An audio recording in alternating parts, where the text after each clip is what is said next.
Alright, so this is going to be a video about E.T., and as we all know, the E.T. movie is a really great movie. It's considered a great movie, and the game is considered otherwise. The game, as we all know, movie license games are shit. Even back in Atari 2600, it was considered shit. But this game is actually, there's landfills of it, and people looking for it, and the rumor of it being buried in a landfill in the dump, and you see all the sand on the cartridge, but still, it was actually buried in the dump. Atari threw all the copies there, and looked for, people went looking for the copies, and they found them. And what do you know, it's actually construction workers, not just random gaming fans.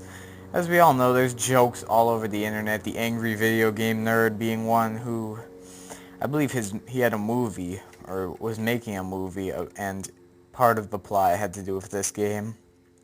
But the game usually sells for, the game usually sells for 70, I'm reading here, but people are now paying $100,000 for this game, and it's just for the cartridge, used cartridge with sand on it from the dump. Would I pay for this? Personally, no, but there are a lot of collectors who would pay for this. The reason people would pay for this is if you're into collecting games. I personally, if I would collect the game, I wouldn't collect in, if I was collecting classic games, I wouldn't collect a game like this.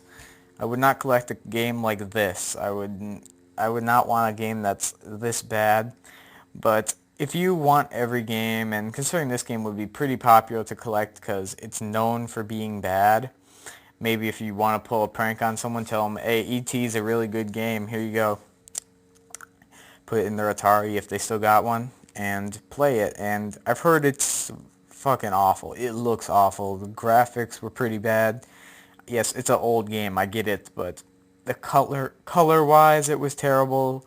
Everything, sound-wise, it was terrible, but it was just overall a terrible game.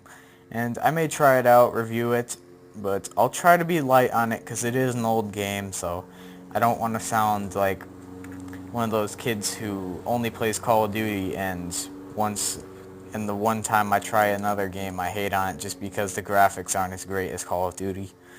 Yeah, I know the graphics aren't the greatest anymore, but you get what I'm saying. I'm going to try to act like the game is a fresh new game. Try to avoid all the graphics.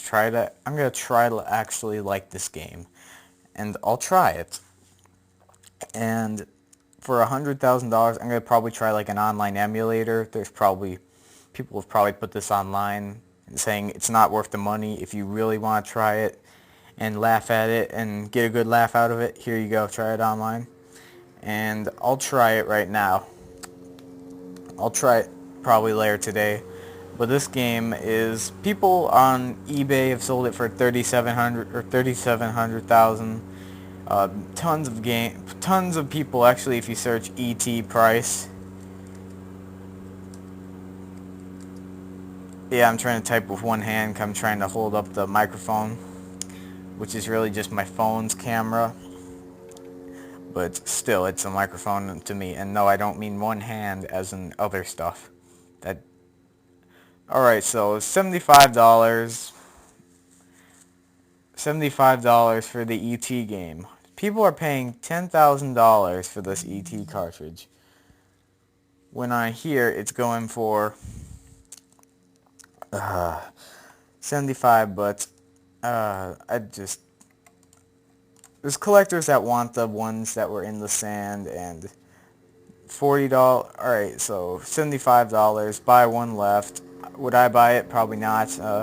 Yeah, of course it's going to be in different condition. I wonder if these cartridges that were in the sand actually still work. That would be one question I'd wonder. If they still work and all, that would be still nice. But definitely collectors would want it. But other than that, this is considered a shitty game, and I thought many other movie license games were bad, so I may have to try this one. That's all I have to say, and bye.